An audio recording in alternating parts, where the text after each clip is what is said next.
You're listening to the Cyberwire Network, powered by N2K. Tired of getting sketchy texts? Imagine having a lie detector that scans your texts, emails, and social media for risky links, alerting you to scams before you click. McAfee Plus is just like that. Stop scammers in their tracks before they get to you and your personal data. Learn about living a more secure and private life online with McAfee Plus, and learn how to protect your everything at mcafee.com/podcast.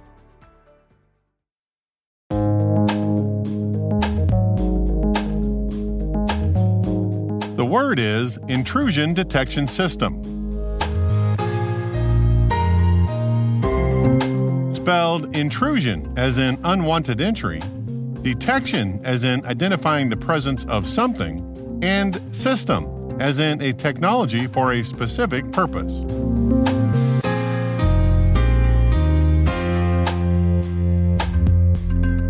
Definition: a system that monitors for malicious or unwanted activity and either raises alerts when such activity is detected or blocks the traffic from passing to the target.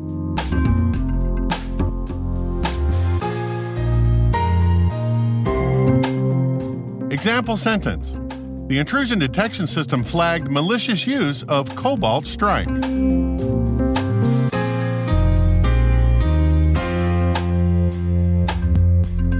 Origin and context. Dr. Dorothy Denning is one of the early computer science and security pioneers.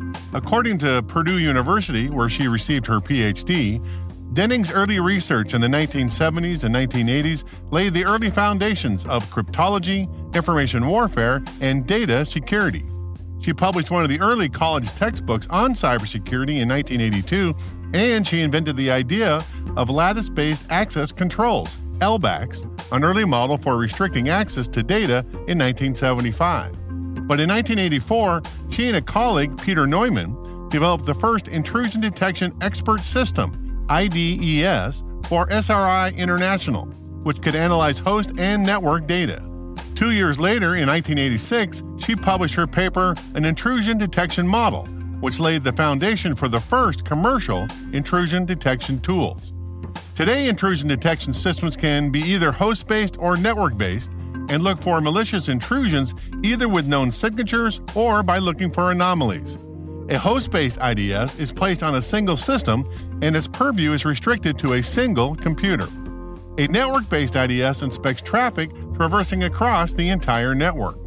In the early 1990s, network intrusion detection systems were standalone hardware boxes that security practitioners placed in the security stack that normally sat between the user and the internet. Today, standalone systems still exist, but also modern firewalls have that functionality built in as an added subscription service. Intrusion detection systems have been a staple of security stack deployments since the early days, but unfortunately, they're not perfect.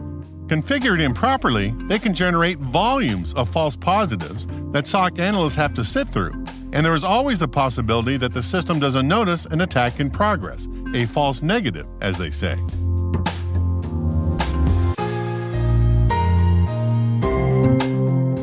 Nerd reference. There is an excellent YouTube channel called Professor Messer that produces quality and free content that explains all things related to IT and computer security. If you're studying for some certification, browsing the shows on the Professor Messer channel might well be worth your time. In 2017, James Messer, the host, did a segment on intrusion detection systems.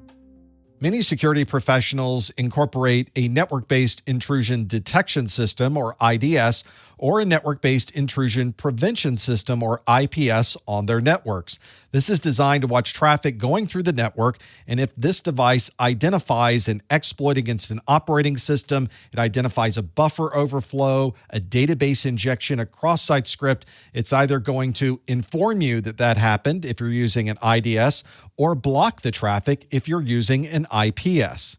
There are many different ways to engineer your IPS into your network. One way is to configure it as a passive monitoring device. This means that the IPS will receive a copy of the traffic and be able to then make a decision on what to do once it's received that information. Because it is acting as a passive monitor, it's obviously not sitting in the middle of the communication and able to block traffic. If a security professional is looking for more control over these traffic flows, then they'll probably configure their IPS for inline monitoring. All traffic then is going to pass through the IPS, and the IPS is going to make a decision on whether that traffic is allowed through the network or not. There are thousands of rules that you can configure, and it's up to you to enable the rules that are important for you and then determine what the disposition of each one of these rules is going to be.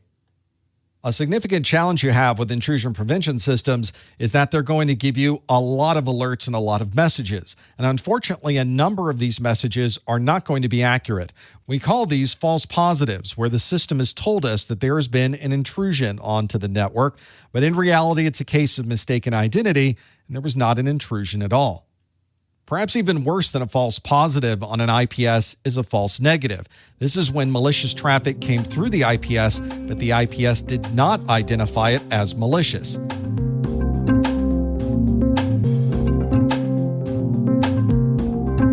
Word Notes is written by Tim Nodar, executive produced by Peter Kilpie, and edited by John Petrick and me, Rick Howard. The mix, sound design, and original music have all been crafted by the ridiculously talented Elliot Peltzman. Thanks for listening.